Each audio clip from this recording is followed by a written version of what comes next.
You are watching Christ's Commission Fellowship, changing lives for eternity. My name is Johnny King Jr., 40 years old, a husband and a father of 4 kids. When I reached high school, I was influenced to join fraternity and start taking marijuana. I hung out with the wrong set of friends and learned to misbehave and get into vices. I started using meth, shabu, gambling, drinking alcohol, and got involved in gang fights. I hid everything from my parents. At home, I pretended to be a good son, but outside, my life was a mess. During my college days, my addiction to meth got worse. I lost control of myself. I would even resort to stealing from my parents. I started doing illegal activities that forced my father to tell me to move out of our house. I moved out and stayed in a pub house, where I was introduced to some pushers. Eventually, I became a pusher myself. I was desolate in my own bad habits. When my parents learned about all this, they took me home and gave me another chance. I went back to college and graduated. Unknown to my parents, I was still doing drugs after graduation. My drug addiction and vices became worse. I also got involved with 2 women at the same time and got both of them pregnant. I had a job at the time and I thought everything was okay. I thought I would find contentment when I got married. But I strayed away again and went back to my old vices, drugs, womanizing, and barkada. When my father passed away in 2009, he left me enough inheritance and a business for me to manage. It was when I got really worse. I wanted everything my way. I mistreated my siblings and disrespected my mother. I mistreated my wife, abusing her emotionally, mentally, and physically. I even threatened to kill her. I became a very violent person, carrying guns because of paranoia. My family became so distant and did not know how to handle me anymore. My kids were traumatized because of all of that I did. One day, my family decided to end my drug addiction. With the help of PIDEA, they forced to send me in a therapeutic community rehab center in Batangas City. The life in that rehab was too much to bear. I felt so alone. It was when I hit rock bottom that I slowly learned to be honest before God and ask Him questions like, "You are real? I know you, but I don't really know if you really exist." For almost 2 years inside that rehab, every day was a struggle. I learned to surrender all my pain and hardship to Him. Eventually, my mother decided to pull me out of that rehab and transfer me to Penwell home. But then she told me that my wife and kids were planning to leaving me, and that I have to be ready to accept my wife no longer love me. It was a hard blow on me, one of my lowest points of my life. But I said to myself, if this is my fate, I need to face it. In Penwell home, I felt accepted. It was where I was encouraged to get to know God.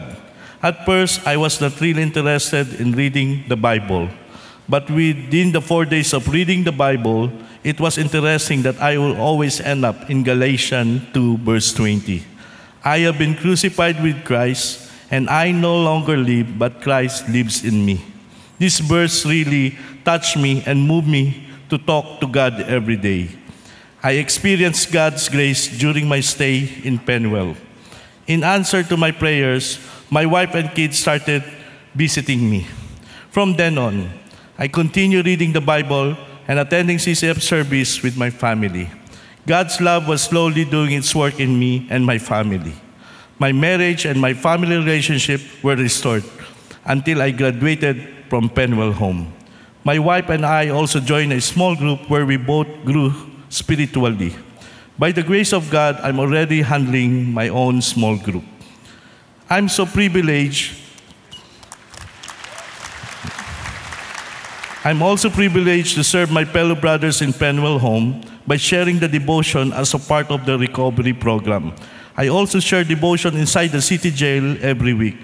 By God's grace, I was assigned as overseer of CCF Biyahe o Binigyan Laya ni Jesus Jail Ministry and one of the CPAG coordinator in San Juan City. Truly, the Lord can use messed up people like me to tell others about the good news of our Lord Jesus Christ. Again, my name is Johnny King Jr., a slave of drug addiction for 20 years. Now my chains are gone and have been set free by the radical love of God. To Him, to God be all the glory forever and ever. Praise God. Praise God, John. Praise the Lord. Praise the Lord.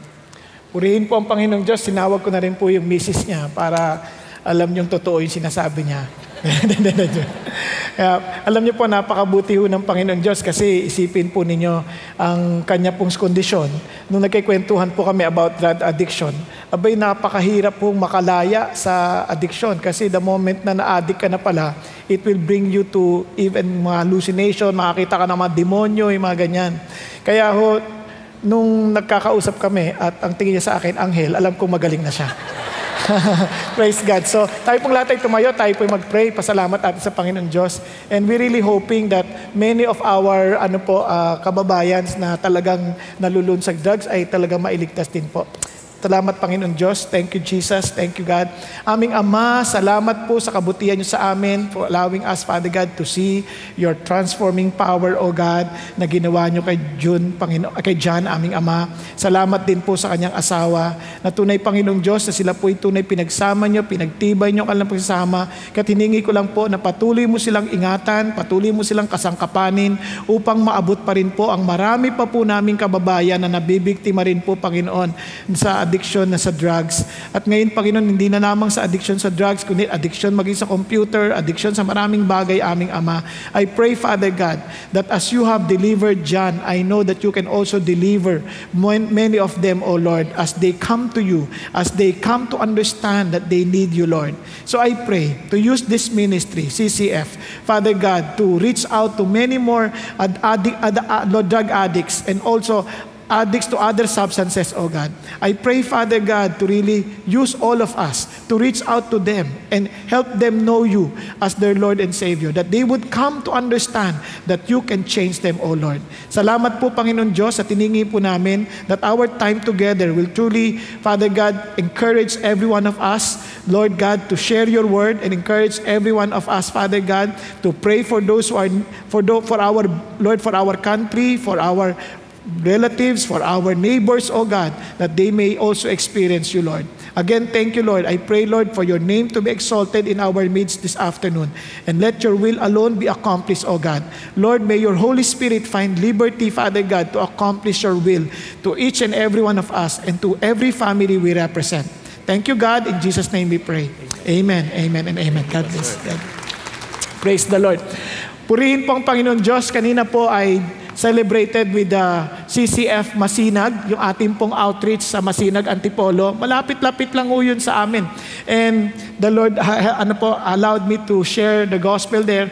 And praise God, alam niyo po, nagulat ako, 2 years pa lang po yung ministry natin doon, ang dami na pong dumadalo. At yung pong ginawa nila ito ngayon sa Santa Lucia, doon po sa gitna, halos puno na actually puno yung lugar. And purihin pa, hindi ko ma-estimate kung gaano sila karami, siguro more than 500 po sila, and napakabuti ng Diyos. Hindi po ako nagpapasalamat dahil marami sila. Nagpapasalamat po ako dahil tunay po ang Diyos, umaabot po sa mga kababayan natin. Amen po. Kasi alam niyo po, bigla ko pong nakita na parang pagdating sa langit, ang dami-daming nagpupuri sa Panginoon Diyos sa Tagalog. Naintindihan niyo po ibig ko sabihin? Hindi ka ba kasama doon? Hindi, ewan ko kung naintindihan ninyo ibig ko sabihin. Ako po bilang isang Pilipino, I really am praying to see more Filipinos in heaven. Yun po ang aking prayer, yun po ang aking hangad. Yun po ang aking kung dinudulog sa Diyos at iniiyak. Kaya kanina masayang-masaya po ako. Anyway, tuloy tayo sa ating pong Practice the Radical Love series. Sabi natin, ulitin ko, pakisabi sa katabi nyo, Practice Radical Love. Okay. Yan po ay napaka-importante pong aralin po sa atin. Alam niyo po, kung naalala ninyo, ano po bang ibig sabihin ng radical love? Balikan lang ho natin. Radical means root. No? Galing ho salitang Latin yan na radix means root. one of the key meaning of the word is to return to the root. Madalas narinig natin, radical, revolutionary yan. Radical, extreme yan. Alam nyo ho, extreme yan kasi yung pong ugat na disimulan na ho pagdating ng kumbaga yung pinakaunang-una pagdating sa ilang panahon na didisimulan na. Kaya yung naintindihan nating pag-ibig, napapanood natin sa TV tungkol sa pag-ibig na nababasa natin, malayong-malayo na sa katotohanan ng pag-ibig mula sa pinag-ugatan. Naintindihan po ninyo? Kaya ho, pag naintindihan ninyo ito, kapag sinabi natin, balik ka sa ugat, magiging radical sa naging nakagisnan nating tradisyon. Nagkakaunawaan po. Kaya yung iba nagugulat, bakit ganyan? Marami tayong mga tradisyon na ginagawa na hindi natin naintindihan bakit natin ginagawa. Pero pag binalikan mo yung ugat, yung pala yun, parang ganyan. So ganun din siya sabi natin, when we practice radical love, we are going back to the very root of what it really means to love. It is not just being extreme, it is not just being revolutionary, it is going back to the root, to the very fundamental of what it means to love.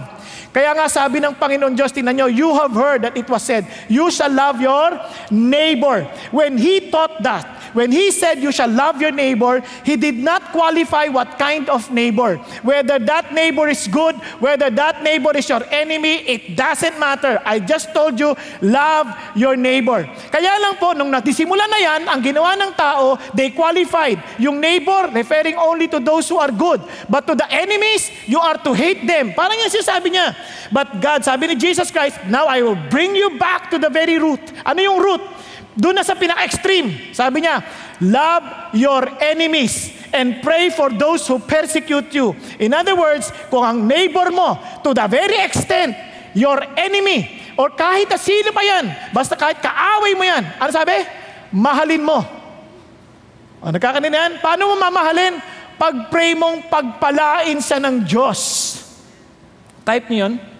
Tingnan mo yung katabi mo. Kilala mo ba yan? Hindi mo kilala, di ba? Yung iba sa inyo, hindi nyo kilala. Iba, asawa ninyo, kaya kaaway nyo na rin yan, madalas. Hindi. Biro lang. Pero what I'm saying is this, yung iba sa inyo, hindi nyo kilala yung katabi ninyo. Isipin niya, sabi ng Lord, love your neighbor. Okay. Eh ngayon, kahit hindi mo pa kaaway yan, hindi mo lang kakilala. If you can love your enemies to the very extent, and you can pray for that person to be blessed, ito nga lang yan hindi mo pa nga kilala, pero hindi mo kaaway. Can you pray for blessing for that person? Di ba? Ang tagal yung itsura niya parang hindi karapat-dapat ng blessing May mga ganun tayo, sa totoo lang. Lalo na tayo, mga Pilipino, tayo po'y sanay na mangutya sa kapangitan ng ibang tao. Sa totoo lang, wala naman talagang pangit Pero lumaki tayo sa ganyan. Kaya nga, bata pa lang, sabi mo sa anak mo, sinong kamukha mo? Kaya sabi sa tita, ng tita sa apo, sa pamangkin, sinong kamukha mo? Sabi, si Papa, kaya pala pangit Di ba ganyan ang mga training natin? Kaya nga tayo, masyado tayong conscious sa panlabas na anyo. Masyado tayong conscious sa mga itsura. Kaya nga, ang hilig natin sa mga beauty pageant. Hindi masama yon, sorry. Pero, kaya marami ang nahuhulog sa ganyan. Pati ang laki-laking katawan, nagka-catwalk na ganyan. Ano ba naman tayo? Parang, bakit? Tuwan-tuwa yung mga tao. Ano yan? Viral yan sa internet. Pero bakit? Kasi we are so conscious about what people will tell about us, how they will appreciate our beauties. Kasi nga nakalimutan natin, ano bang pinagkaugatan? Ang ugat ng pagmamahal, kahit ano pang anyo yan, mamahalin mo yan. Nagkakadiri yan. Now listen to this. Hindi ko sinabing gugustuhin mo. Because liking and loving are two different matters.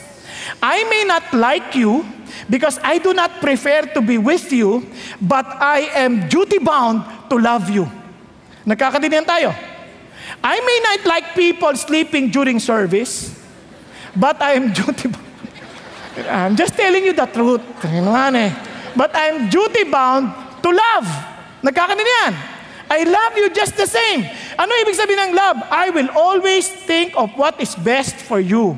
I will always extend what is necessary for you para kilala mo lalo si Jesus. Kaya nga napaka-importante nito. Tingnan nyo you can pray not for those who persecute you to be blessed. Tingnan nyo sabi ng Bible, so that you may be sons of your Father who is in heaven, for He causes His sun to rise on the evil and the good, and sends rain on the righteous and the unrighteous. Kaya nga, ang pinag-ugatan, kung yung ang Diyos mo, yung tatay mo sa langit, nagmamahal sa lahat, maging sa mabuti o masama, nagpapaulan sa lahat. Alam nga naman, naglalakad kayo, yung kasama mo, masama. Tapos sa kanya, umuulan, ikaw araw na araw. Diba? Yan, sabi ng Lord, kung kailangan mo ng ulan, pauulanan ko pareho kayo. Mabuti o masama. O kaya yung gusto mo ng ng araw, pareho kayong naaarawan. Ibig sabihin, ang Diyos nagpo-provide ng blessing to both kinds of people. Nagkakaintindihan. Kaya nga si Lord, kahit tinanggihan na si Lord, inamahal pa rin tayo ng Diyos. O tuloy tayo. Kaya sabi, if you love those who love you, what reward do you have? Do not even the tax collectors do the same? Alam nyo, pag sinabi lang tax collectors during those days, napakasamang tao yan. Ito sabi ng Lord. Kung yung tingin mong yung taong yan, masamang tao, ganon din naman sila Babatiin lang din naman nila yung mga bumabati sa kanila Mamahalin lang nila yung mga nagmamahal sa kanila. Tama ba? Anong pinagkaiba natin? Tingnan niya. Sabi niya, if you greet only your brothers, what more are you doing than others? Do not even the Gentiles do the same. Pag sinabi mong Gentiles, these people do not know God. If these people who do not know God will greet those who will greet them, how much more you? Yun ang sinasabi niya. Alam niyo, ito, na-challenge ako talaga Sa Marriott Hotel, pinagbigyan ako, nag-stay ako doon nung nag-preach ako sa Cebu. Nako, lahat sila bayad ng, bati ng bati. Good morning, sir. Good morning, sir. Lahat sila bati ng bati. Good morning, sir. Good morning. Kahit ordinary, good morning, sir. Iniisip-isip ko, kung itong mga to, bumabati dahil binabayaran sila, bigay kultura ng kanilang hotel yon, di lalo na tayong dapat mga nagmamahal sa Diyos. Babatiin natin kahit di kilala. Tingnan ninyo pag nagsasabay-sabay kayo sa elevator. Pag sakay niyo pala sa elevator, pare-pareho kayong aatin ng service. Nakayuko lahat yan. Sasabihin lang yung floor, second please. Wala man lang bumabati, good morning po sa inyo. Napansin niyo ba yan? Ay, nako.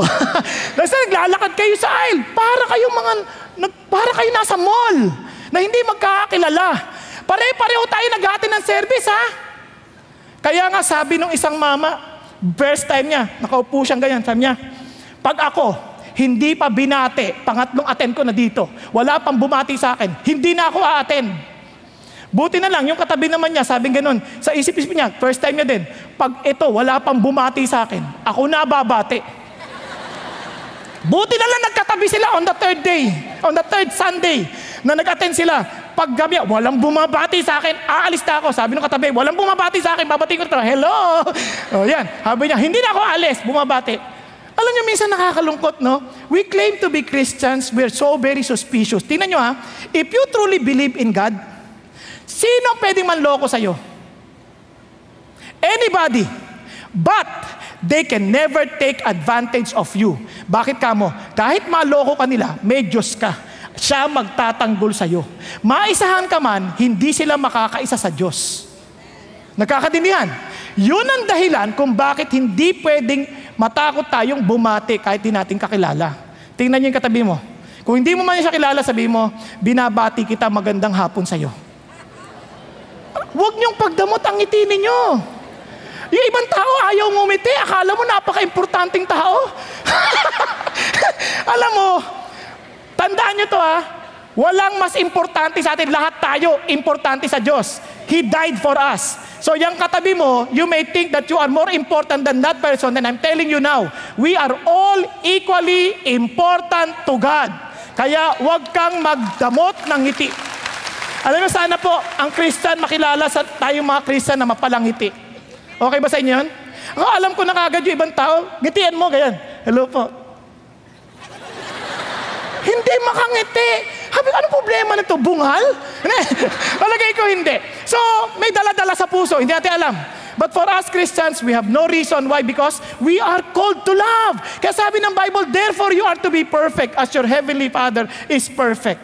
You know why this is so important? You know why love is so important? Because we were designed to love and to be loved. Look at what the Bible tells us. Sabi ng Bible, then the Lord God said, it is not good for the man to be alone. I will make him a helper suitable for him. We were all designed by God to relate with one another. We were all designed by God to be with some people, with other people. For what purpose? Obviously, to love that person. Hindi naman tayo ginawa ng tao para may makasama at makaaway. Hindi ho. Kaya nga sa California Department of Health Mental Study, itong kanilang nadiskubre, that you are 3 times more likely to die an early death when you are isolated. Kapag ikaw ay mag-isa, wala kang minamahal, hindi ka marunong magmahal, you are 2 to 3 times more likely to die an early death. You are 4 times more likely to suffer emotional burnout. Emotionally, para kang pagod na pagod. You are 5 times more likely to suffer clinical depression. And 10 times more likely to be hospitalized for an emotional or mental disorder. Kaya ho, maraming nababaliw ngayon. Yung mga nababaliw na yan, walang nagmamahal at hindi sila marunong magmahal. Naintindihan natin? Kasi ito po, kaya ang human connection are good medicines. We need them. Kaya nga ho sa CCF, we encourage everybody to be part of a small group. Kasi in a big group like this, it's so hard to express love. But in a smaller group, at least you can get connected, a soul-to-soul connection, a heart-to-heart connection, para maintindihan mo what love really means. Naintindihan po? Sa laking ito, iba sa inyo hindi na konektado. Alam niyo bakit? Tulog na.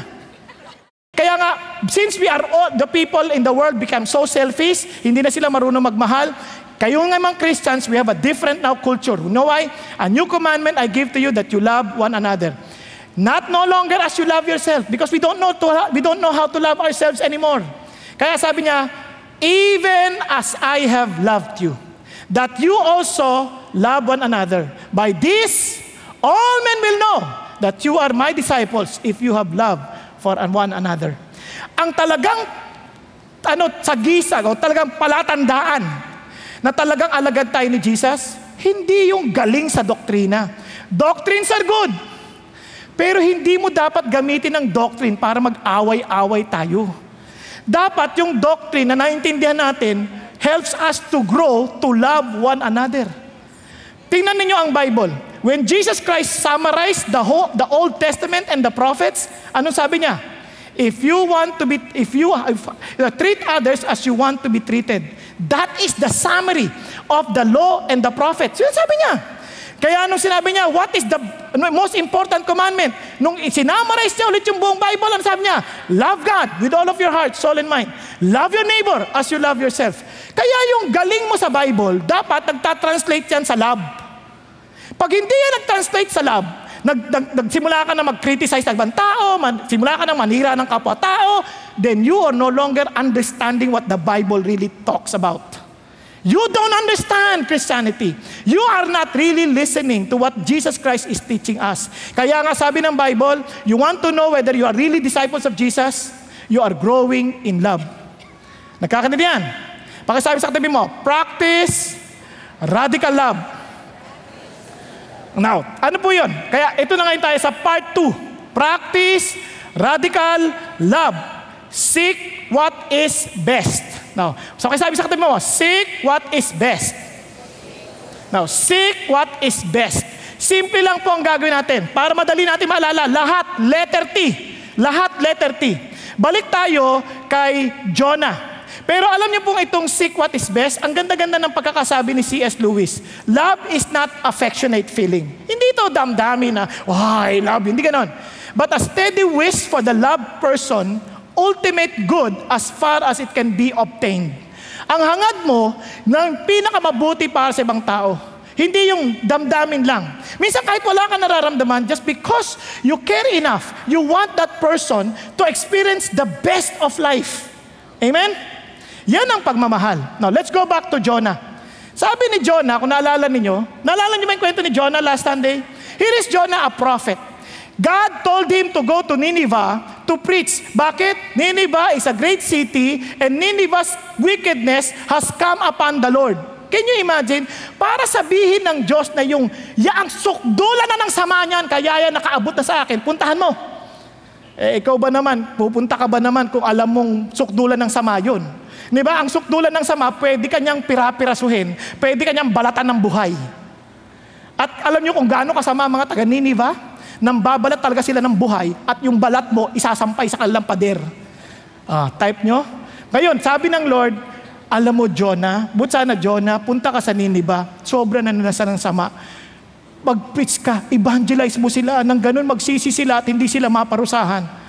Kung ikaw si Jonah, dapat yan hustisya. Kailangan niyang patayin.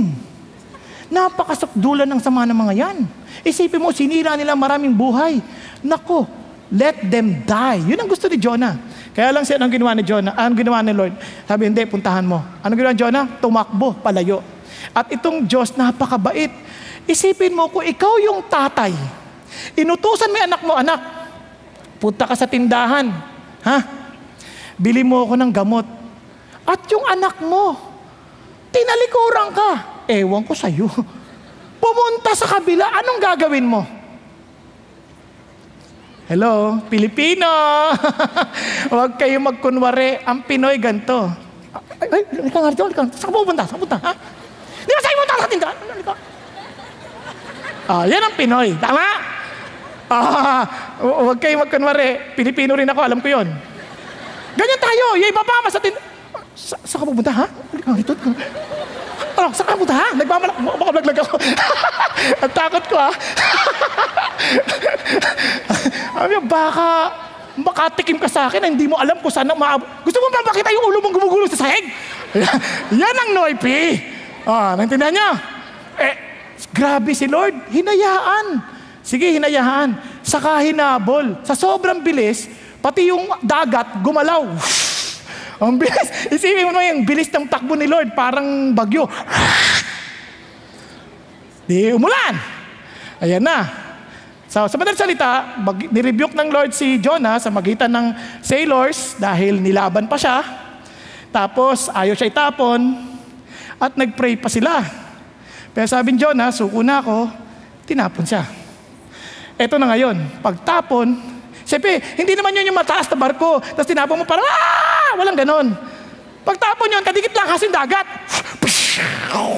Lubog na agad yun.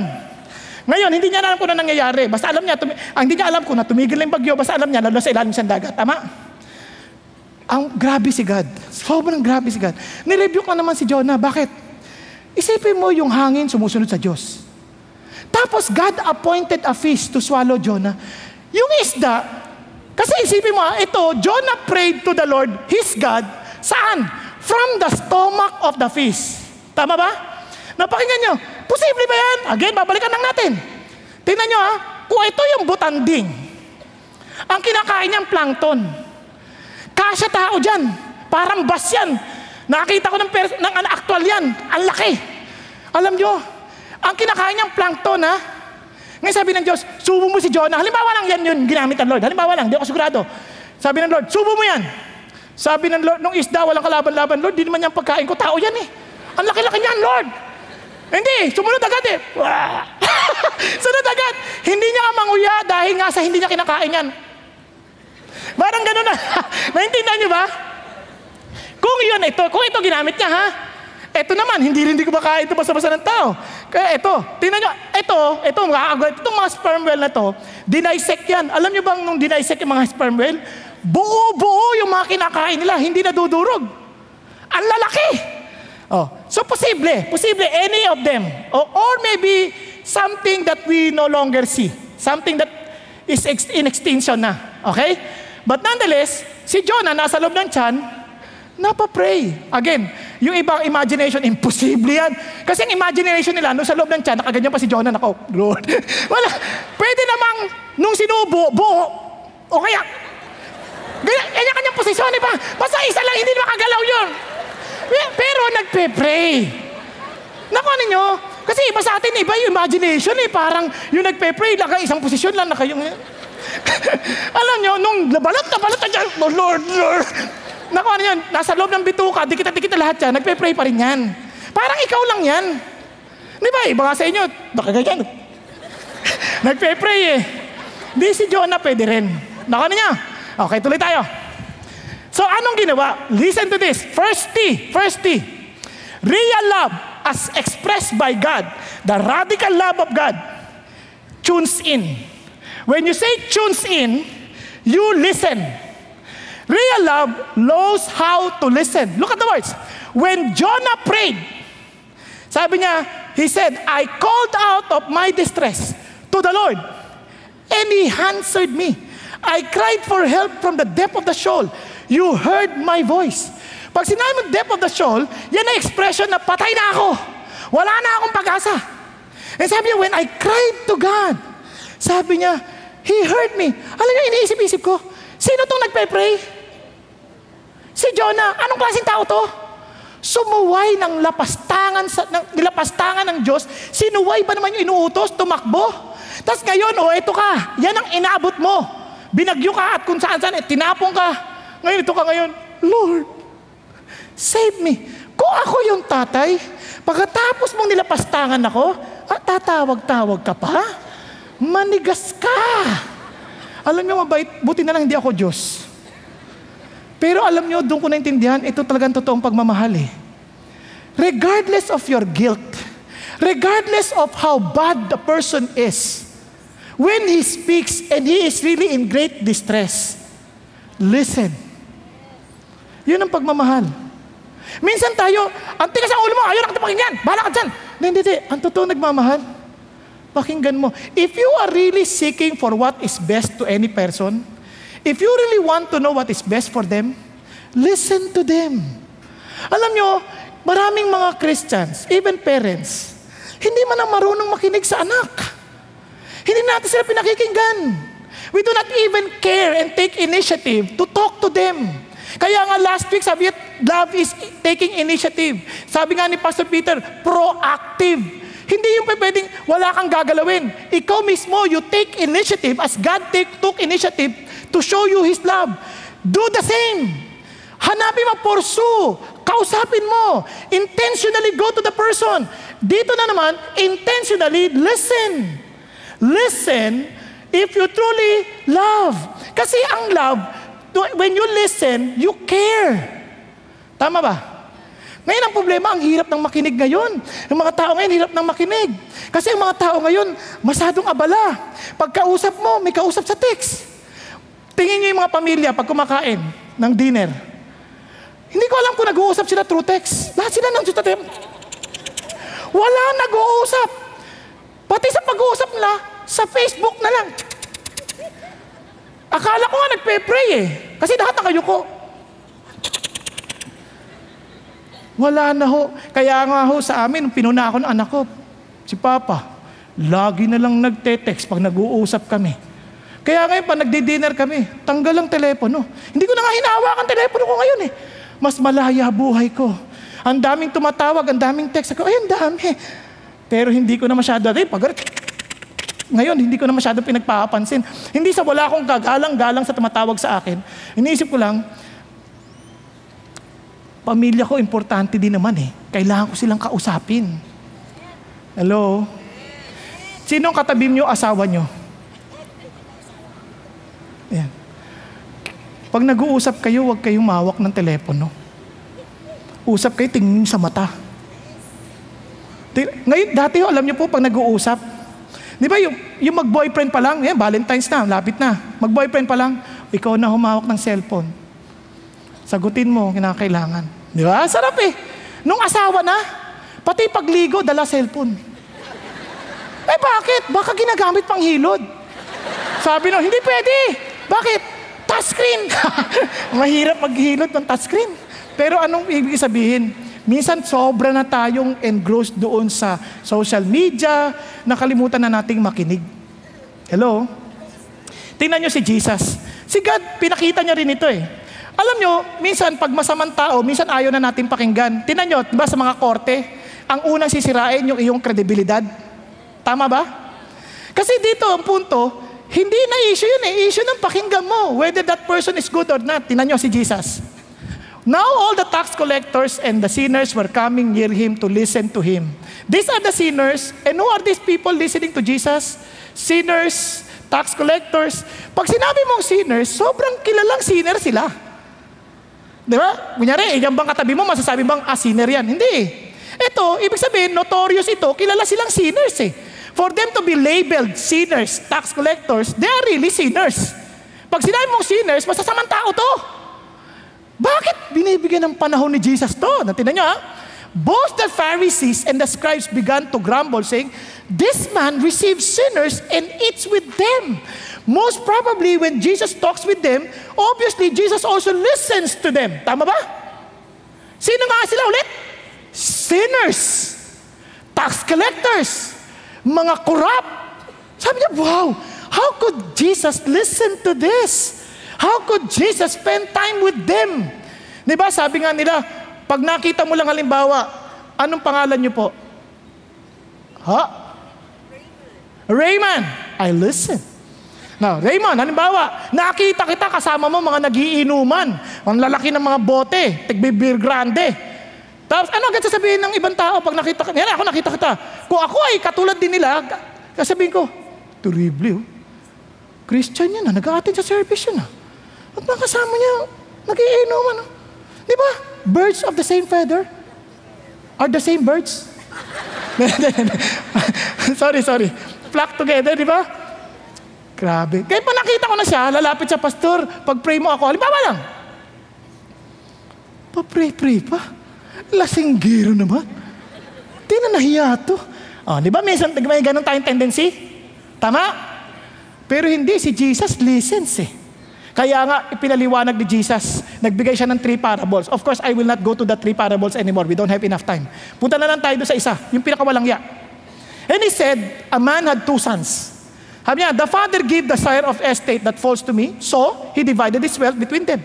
Sabi niya, Father, parang ganito yan, yung bata, Tay, alam ko pag namatay ka, papamamanahan mo rin ako. Tama? Kaya ganun yung usapan lang. Sabi ng tatay, oo, bakit? Kaya lang tay, alam problema ko ang tagal mong mamatay. Pwede ba ibigay mo na yung mana ko? Yun ang sinasabi niya. Nakita niyo ba yan nung binabasa niyo? Ito na. Pakinggan nyo kasi mabuti kayo, nagbabasa kayo, you listen. Kasi nga, parang yun sasabi niya, tay, ang tagal mong mamatay. Pwede ba ibigay mo na sa akin mana? Yung tatay, binigay. Tapos, and not many days later, the younger son gathered everything together and went on a journey. Ayan, ginastos niya na yung pera. Talaga, squandered this estate with loose living, as in, parang wow, parang hindi mauubos yung kanyang yaman. Now, when he had spent everything, itong pinakamalungkot, kung kailang ubos na, saka naman nagkaroon ng famine. Parehong-pareho ni Jonah. Tama? Kung kailang ubos na, sabi niya, gutom na gutom siya, at nung marinig nilang pinapakain niya, yung mga swine, etong mga Hudyo, what? Swine? Ang swine, abomination sa kanila yan, abominable sa kanila yon. Karumal-dumal yon. Yung baboy, karumal-dumal. Dito, lechon yon. Sa kanila, karumal-dumal. Pinakakain niya. Lalo naging karumal-dumal nung dinagdagan pa ni Jesus ng kwento. And he would have gladly filled his stomach with the pods that swine were eating, and no one was giving anything to him. Sobrang hirap, wala na siyang makain. Yung pagkain ng baboy, kinakain niya pa. Siguro kung nagsasalta lang yung baboy, sabi niya, galit na galit sila. Sabi niya, kinakain yung pagkain natin, loko to Kumbaga sa saltang Tagalog yan, binababoy, pati yung baboy.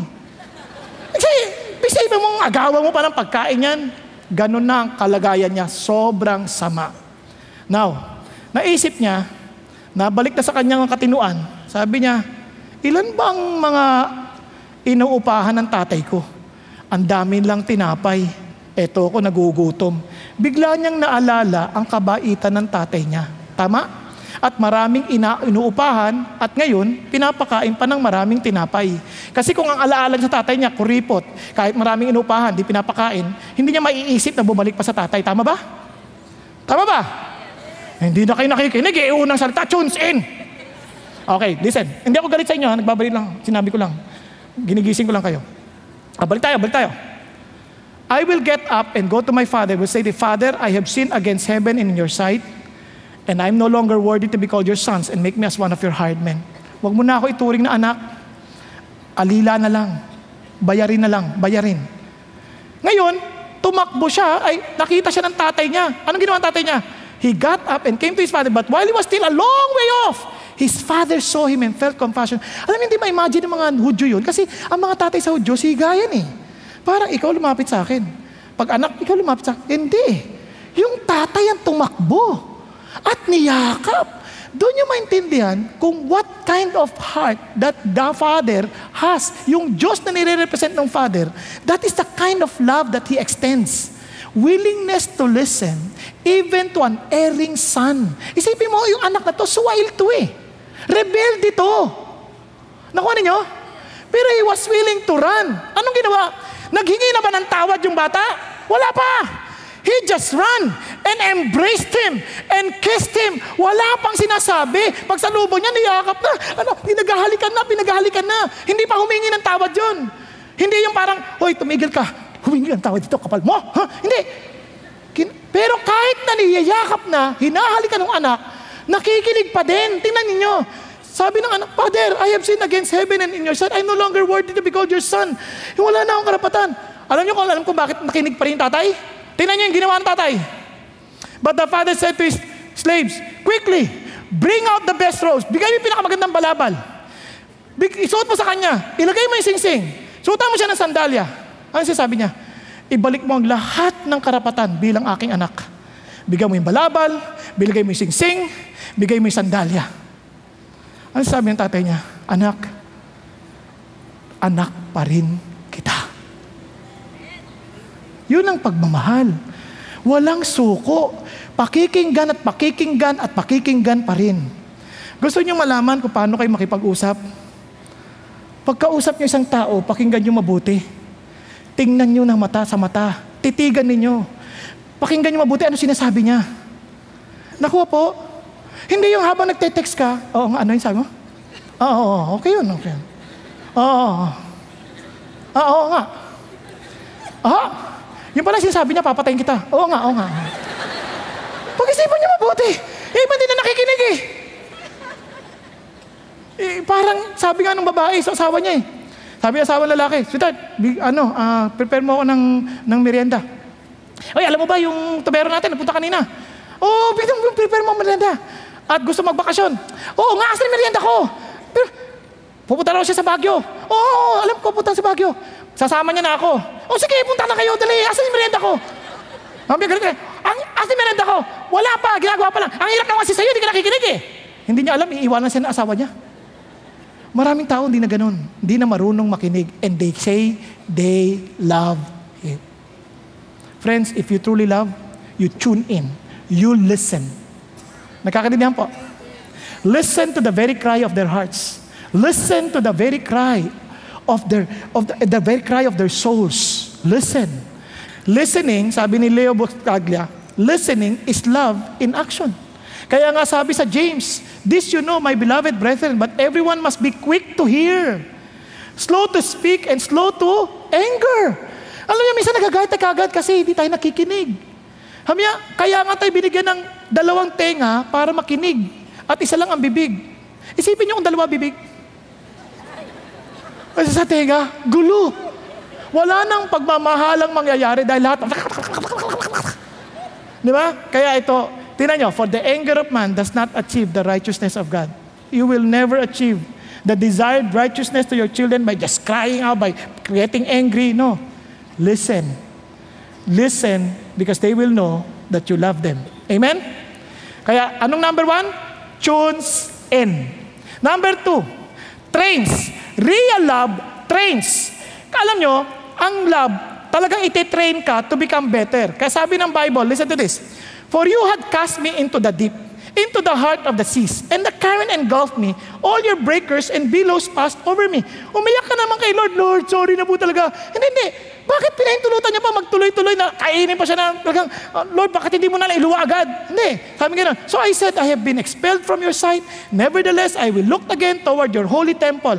Now, ito pong napaka-importante. Sabi niya, here is Jonah. Tagang he suffered tremendously. Can you imagine a person inside the fish belly, lahat ng mga acid sa tiyan, lahat ng mga iba pang kinain, kasama-sama kayo doon, then you cry out to God. Bakit inalaw ni God yun?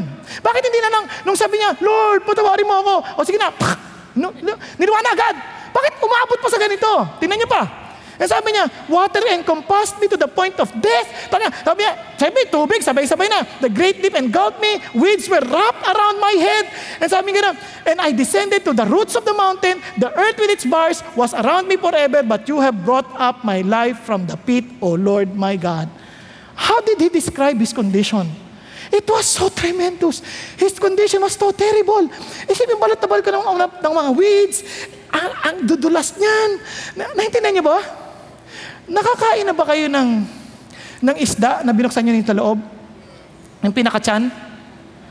Alam niyo, grabe, yung lapot noon. Di ba kaya nga ang tawag dyan eh. Mabaho yan kasi dyan lahat ng mga kinain mo eh. Isipin mo nandun si ano. Tapos habang nagpe-pray ka, hirap na hirap ka huminga kasi nasa lagpa. Kaya yung prayer na yan, hindi madaling prayer yan ha. Lahat nangyayari doon. Bakit ginagawa ng Diyos yun? He wants to train us. Bakit kamo? Then sabi ng Lord, therefore strengthen the hands that are weak and the knees that are feeble, and make straight paths for your feet, so that the limb which is lame may not be put out of joint, but rather be healed. Ito pong sinasabi niya sa Hebrews 12:13.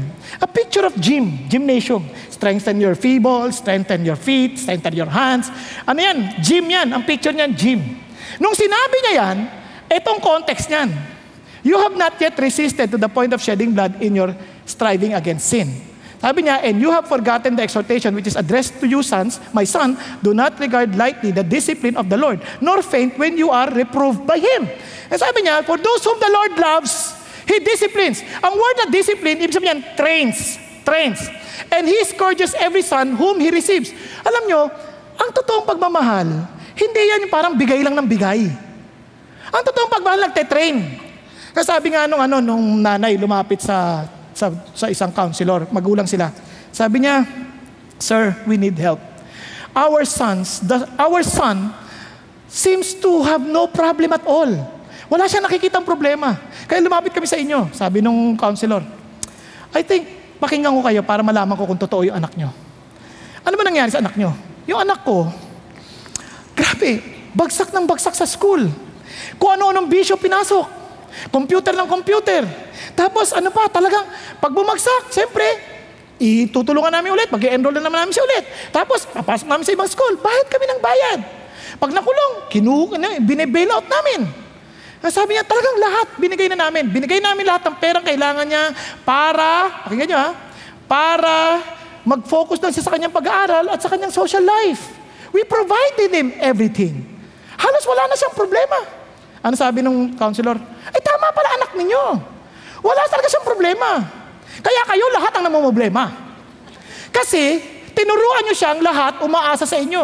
Kaya maraming magulang, anak ko naninigarilyo, anak ko, alam nyo, simple lang. Ba't mo kasi binibigyan ng pambili ng nigarilyo? Sige nga.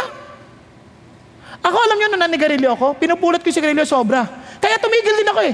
Pagod na ako, ubo ako ng ubo dahil hindi lang sa sigarilyo, pati sa sakit ng ibang tao. Kasi I could not afford to buy cigarette. Kasi sa pag-inom, hindi rin ako makatagal. Alam bakit? I could not afford to buy anything. Kasi yung tatay ko, hindi ako binibigyan ng pera. I have to earn on my own. And kung binibigyan man niya ako, limited lang. Enough lang for me to go to school. But not even to come back. Naintindihan niyo? It was a discipline that I could never forget. Alam niyo, minsan yung mga magulang, yan ang problema nila. Sobrang bait nila, binibigay nila lahat. Pati assignment, sila gumagawa. As young as grade 2, grade 3, magulang gumagawa. And they were very proud. Naakit yung anak. Nai-ribbon, first honor. Hindi ka ba nahiya nun? Ikaw gumawa ng assignment? Ano ka ba? Kaya ako ang palad ko sa Panginoon Diyos, because I love my children so much, I let them do their own assignments. Alam niyo, sila gumagawa assignment nila, ang babata nila, gagawa sila, nagko-computer sila, tinuruan ko sila lahat yun. Alam niyo, sobrang tuwan-tuwa ako sa kanila. Lahat yung mga anak kong tatlo, UP. Iba yung case ng panganay ko, pero matutuwa rin kayo, pero hindi ko nakikwento sa inyo. Basta ito lang, every one of them, talagang magtatanong na sila pag hindi na alam. Only to find out, hindi ko rin alam. What I'm trying to say is this, I train them. As young as hindi pa sila nag-aaral, simple ang training namin sa bahay, wala kaming katulong. Pagkatapos nyo mag-CR, linisin nyo na. Kaya may bisita kami, takad-taka, ang lit nitong anak ko. Pagkatapos mag-CR, kumuha ng map. Hindi yun child abuse. Training yun, training. Nakuha ninyo? Kaya sobrang blessed ako sa mga anak ko. Alam niyo bakit? Wala akong sakit ng ulo sa kanila. Bakit? Mahal ko sila eh. Kasi if you love them, you will also experience the same love from them. Kaya naalala ko yung panganay ko. Yung panganay ko, mahilig makalimot yun. Biro mo ba naman, pagkagaling sa school, ang nakalimutan niya, simple lang. Yung buo niyang bag. Grade 2 siya noon, grade 2. Buong bag nakalimutan. Pagdating ko, sabi niya, buong bag, anong gagawin ko? Sabi ko sa kanya, balikan mo yung bag mo. Kasi ibang magulang, nakalimutan, naku, anak naman, ba't nakalimutan? Sige na, pupuntahan natin, halika na. Hindi, puntahan mo. Kunin mo yung bag mo. Maglakad ka. Ito pat-pat, para kung may aso, paluin mo. Ito yung ha? Opo, lakad na siya. Simula siya maglakad. Ito, sombrero mo, paano ka mainitan? Lakad siya. Ako naman, sumakay sa kotse, sinundan ko, dahan-dahan. Hinahayaan ko siya na maglakad. Tapos, nakadistansya lang ako from afar para alam ko kung may mangyari. Kasi grade 2 lang yun, ang late-late lang yun eh. Pero sa totoo lang, ng panahon namin, wala akong pakialam, grade 2 kami, nagbunga-biyahe na kami ng Tugigaraw. Di, hinabantayan ko. Pagdating niya, pabalik na siya, nakuha niya na yung bag niya, nakita ko siya, saan ka na? Halika na, sakay ka na, uwi na tayo. Pero I tried my best to teach him responsibility. Kaya ngayon natutuwa ako, alam niyo yung yung anak ko, kahit ganun yung panganay, marunong siya sa sarili niyang buhay. Nakuha ninyo? Bakit? Kasi, ang totoong pagmamahal, nagtitrain. Nakuha ninyo? Kaya ang gandang salitang ginamit ni Pastor Peter kanina, tough. Hindi mo binubugbog tinitrain. Mahirap yon sa magulang. Yung mamalo para disiplinahin ng anak, iiyak ka nun. Kaya nung una ko yan, hindi ko pa alam yung tinuturing pa sa Peter. Nung una kong karanasan, binabasa ko lang yung Bible. Yung nanganak ko, sabi ko, anak pag ginawa mo yan, papaluin kita Opo. Pinalo ko yan ang una niyang ginawa. Hindi pa galit. Kasi iba na, hihintay pa magalit. 1, 2, 2 kalahati, 3/4. May 3/4 pa eh. Hindi, pag sinabi mo, huwag kang magalit, huwag kang mamalo pag galit ka. Napag-usapan. Anak, napag-usapan natin yan, naalala mo, na pag ginawa mo dahil masama yan, hindi mabuti yan, mas masakit yan, pag lumaki ka, papaluin kita dahil mahal kita, tama? Opo. Si pinalo ko, pak! Ito to, pak! Yak. Anak, sa susunod, 2 na Pero hindi ka galit. Kasi pag galit ka, ikaw yan, tignan sa ulo pa. Ang dami ng palo. Di ba?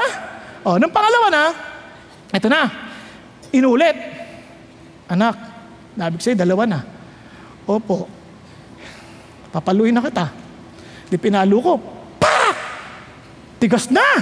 Kaya na niya sabi ko, dahil mahal kita, kukunin ko yung kalahati. Tig-isa tayo. Sabi ko sa asawa ko, paluin mo ako.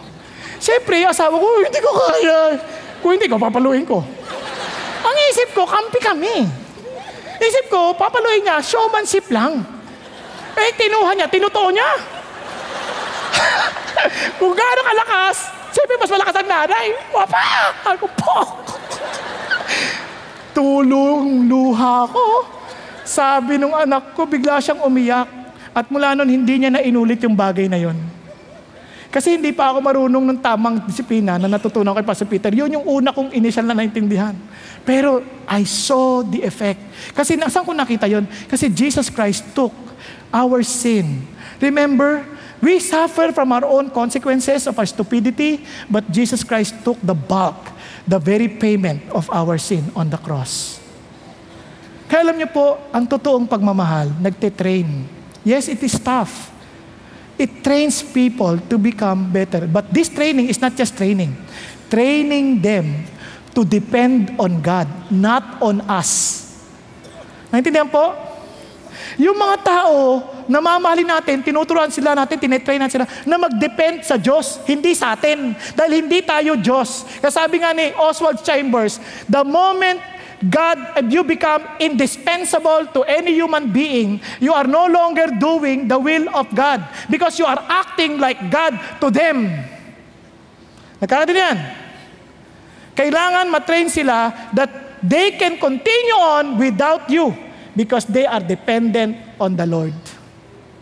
Kaya alam niyo si Jesus, amazing. Sabi niya, tingnan niyo, trials and storms do not have automatically mean we become better or good things will come out of it. How we respond to the trials and storms is most important. Kaya God trains us, He brought the storms, He brought us to the very deepest, deepest place of that sea or the belly of that fish. Bakit paano? Para maalala mo si God. Faith means we trust God's goodness and plan. Lord, nagtitiwala ako sa iyo. So ganun din. The moment na yung anak natin, they trusted our love. Don't just discipline, don't just train without having them trust you. Di ba, yung iba galing sa abroad, pagdating, tinitrain ka agad, pinapalo yung anak. Teka muna, ang tagal niyang hindi kasama. Naianak nga yan, wala ka eh. You'll help them first understand that you love them. You care for them, that they can trust you. So that when you discipline them and train them, they will listen to you. Nagkakaintindihan tayo? Yun na yung Diyos. Now listen to this. Kaya while I was fainting away, I remembered the Lord and my prayer came to you into your holy temple. How could you remember the temple? Nandun ka sa loob ng tiyan. Yun ang training. Dadalin ka kay God. Kasi yung temple is a very messy place. Bakit? Sino-offer doon blood. Ino-offer doon mga tupa, mga bulls, punong-puno ng blood pouring out. Because on the mercy seat, there you will find the 10 Commandments, there you will find the staff. Well, ano sinasabi ng Lord? Here is the blood. You know, you see, I train you, I love you, because I died for you. The reason why you trust God, you trust Jesus, because you know that Jesus Christ died for you. He cares for you. Kaya Lord, I trust you. Kahit ano pa yung nangyayari sa akin, I trust you. I know that you always seek what is best for me. And do the same to others. Do the same. Minsan mga dinidisciple mo, minsan ang hirap. Kailangan mo silang paaralin. Binibigyan ng assignment. Bakit? You want them trained because you love them. Amen po? Hello? Hindi madali ang schedule because you love them. Now, before I go to the next, ito po yung napakagandang paalala lang. Meron po isang missionary nag-test. Sabi niya, nung tinest, sabi niya, okay, you come at 5 a.m. 5 a.m. Di, aga-aga, ang lamig, may winter. Punta siya 5 a.m. Alam niyo, dumating yung mag-i-interview, 8 o'clock. Kung kayo yun, ang gagawin niyo? Grabe, puyat na puyat ako. Tapos, 8 o'clock dumating. Ang labo naman ito. Tama? Pero he stayed there. Tapos, nung dumating na interviewer, nagsimula na interview, spell dog. What? Pero siya, ganun. Dog. D-O-G? Okay. Spell cat. Yung mga pinaspelling, ang kukorne, pambata. Pero sumunod. At sabi niya, okay. So sabi niya, so you come back tomorrow and you will start the training. Bakit siya pumasa? Sabi ng mama nung nag-i-interview, alam mo ba, I interviewed an applicant for mission. He is really qualified. How did you know? Imagine, I told him to come at 5 a.m. He came at 5 without any complaint. I arrived at 8, never complained. I asked him simple questions like, spell dog, spell cat, 1 plus 1, 2 plus 2. He answered them with no complaint. I think that guy has the heart for mission. Alam nyo, ang qualification hindi yung galing, talino. Ang totoong training, yung humility, that you trust the Lord. Walang reklamo because you believe that God is in control. Amen? Now, finally, transforms. Letter T, transforms. Kasi walang saysay ang training kung hindi magbabago. Tama ba? Walang saysay. Kasi you seek what is best. You want him to be transformed to make him the best. Yun ang idea din ng Diyos. Kaya tinan mo si Jonah. Balik tayo. While I was fainting away, I remembered the Lord and my prayer came to you into your holy temple. Those who regard vain idols forsake their faithfulness. Ano yung sabi niya? Sabi niya, Lord, yung mga sumasamba sa mga idols, wala eh. Hindi nakalimutan nila yung grace. Kasi ganito pagkakasabi sa NIV, which is the literal translation and the better translation doon sa passage ito from the Hebrew. Sabi niya, those who cling to worthless idols forfeit the grace that could be theirs. Kanila na yun eh. Kaya lang na-miss nila because they worship their idols. Ano sasabi ni Jonah? I was like that. I had my own idols. I did not trust my God. I went on my own. Alam niyo yung worst idol niya? Self-righteousness. Ang tingin niya, siya yung mabuti and the rest does not need God's grace. Yun ang idol niya. Alam niyo ba minsan ang idol natin? Nagpapakabait tayo just to tell God, I don't need Jesus because with my goodness, I am qualified to be with God in heaven. Hindi natin sinasabi, pero minsan ganun ang ginagawa natin. Hello? Kaya nga we look down on other people, we tend to look at them and say, masasamang tao yan. Alam niyo bakit? Kasi we think we're better. Hello? Andiyan pa kayo? Parang wala na eh. So ano ba talaga itong idol? Sabi idol, anything or anyone who takes the place of God in your life, where you put your confidence on. Kasi sabi ni Tim Keller, listen to this, gusto yung malaman? Sabi ni Tim Keller, sometimes the best way to tell an idol is not so much by looking at how good you feel when you get it, but by how devastated you are when you don't have it or when you lose it. Gusto yung malaman kung idol nyo? Ano ang attitude nyo pag nawawala? Eh ba, iniwan ako ng asawa ko. Ano, namatay po ba? Hindi, sumakabilang bahay. Grabe. Lord, ang labo mo. Then your husband has become your idol. Nawalan kang trabaho, grabe, tanggal ako sa trabaho. Buti na, di tamaan. Yung minsan nagdadabog tayo, nabanggay sa sakyan. Ano ba naman? Bakit di ka idol? Kasi hindi mo naman idol yan. Sasakyan lang yan eh. Minsan ginasgasan, sino nakagasgas ito? Lahat, nahalaan mo kasi, siguro yan. Pinag-iisipan mo na lahat. Kasi naging idol mo na yung sasakyan, ano ba naman gasgas lang yan eh. Dagdagan mo. Sinulatan ba naman? 4x4 equals 16. Di ba? Ano ba yan? Sino yan? Hahanapin mo yung mukha, natandaan mo. Wag, checkan mo na lang. Check. Naku, yung sabihin, ang ibig sabihin, hindi doon nakabatay yung joy. Na kay Lord pa rin. Nandoon. Kaya nga, sabi nga ni Pastor Peter, ano nagpapagalit sa'yo? Idol mo eh. Nakuha natin? Ano nagpapawala sa'yo ng composure mo? Idol mo yan eh. Ano nagbibigay sa'yo ng anxiety? Idol mo yan. Yun ang problema. Kaya bulitin ko, kaya ang pinakamabigat na idol, yung self-righteousness. It prevents us from experiencing grace in our life until we realize that we never good enough to merit salvation and we will not understand grace. Ano sabi ni Jonah? After he realized that, sabi niya, but I will sacrifice to you with the voice of thanksgiving that which I vowed I will pay. Salvation is from the Lord. And sabi niya, Lord, remember I promised you that I will follow you because I'm your prophet. Lord, I will remember that now. Alam niyo, marami sa atin, ganun din tayo, nangangako rin tayo sa Diyos. And oftentimes, when we have no problems anymore, we forget all those promises. Diba? Nakakalimutan na yung promise na yun, parang binabaliwala natin. We only come to God when we need Him. Friends, let me tell you something. Ito yung pagmamahal ng Diyos that makes us pursue Him. And we know that God caused all things to work together for good. Tama ba? To those who love God. Bakit?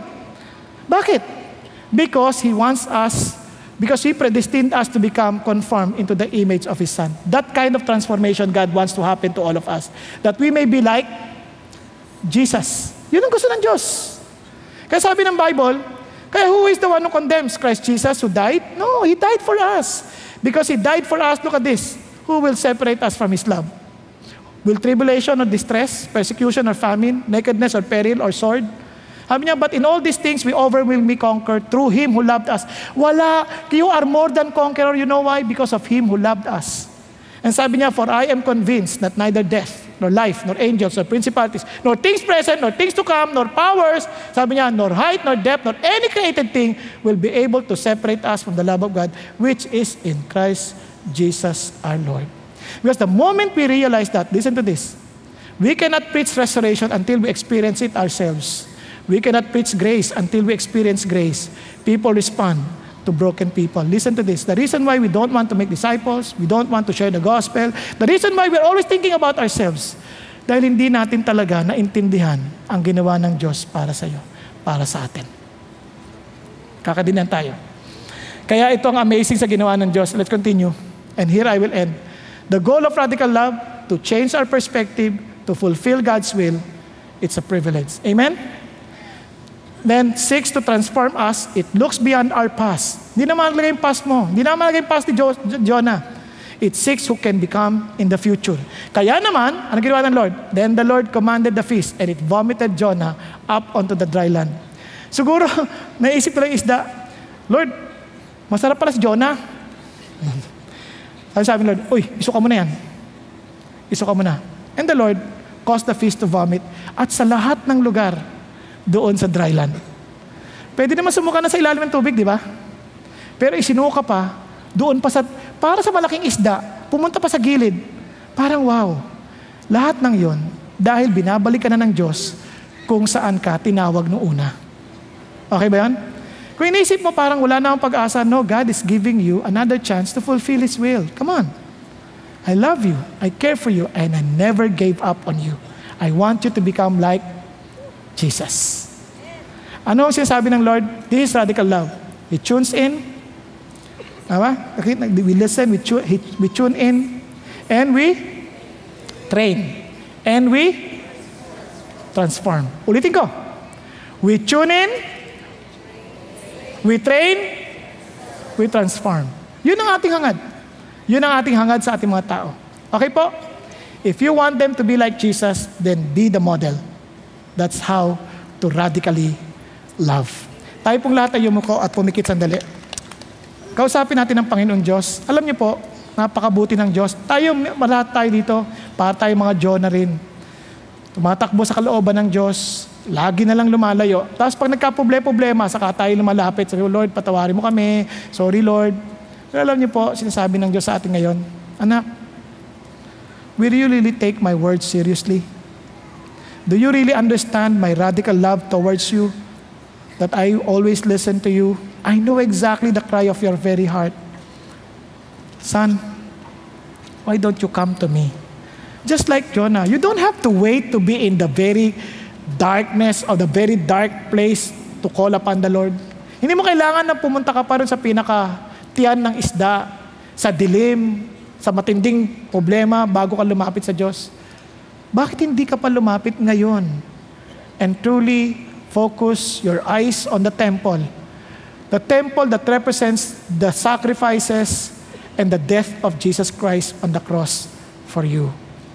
Bakit hindi mo ibigay ang buhay mo sa Kanya? Bakit hindi mo ihayaan? Lord, sabihin mo kay Lord, Lord, I trust you. So Lord, I listen to you. Train me, O God, and transform me to the kind of person that you wanted me to be. Friends, as you want God to listen to you, the question is, are you also listening to Him?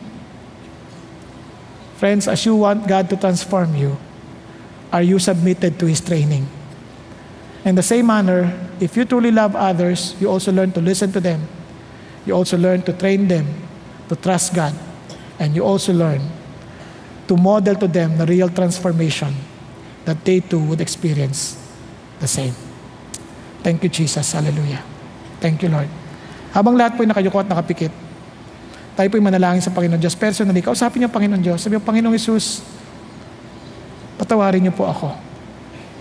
Dami ko na rin pong problema ang pinagdadaanan. Parang ang layo-layo ninyo. But I come to you now. I know that you love me.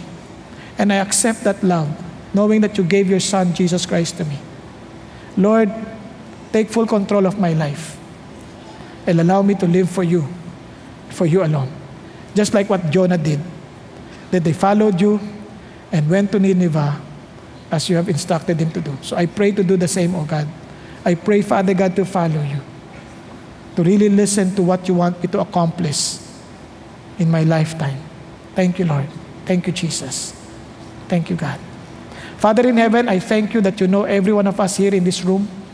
I just pray, Father God, to really allow everyone Father God, not only to experience your radical love, but for us to practice the radical love, Lord, to other people. Thank you, God. Help us not to wait to be loved, but for us to love, O Lord, knowing that love is really giving our all to you, that people may know that you are real. Thank you, Jesus. Thank you for your faithfulness. Thank you for your love. And Lord, we give our lives to you and we offer to you our families. Lord, allow our families to bring glory to your name. In Jesus' name we pray. Amen, amen, and amen. God bless you and good afternoon. Connect with CCF through the following websites: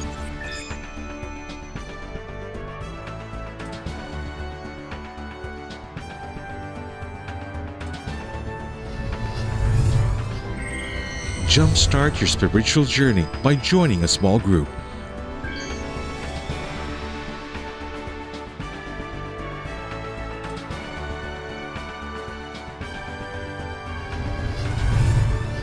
We are so blessed you were able to join us today. God bless and see you next time.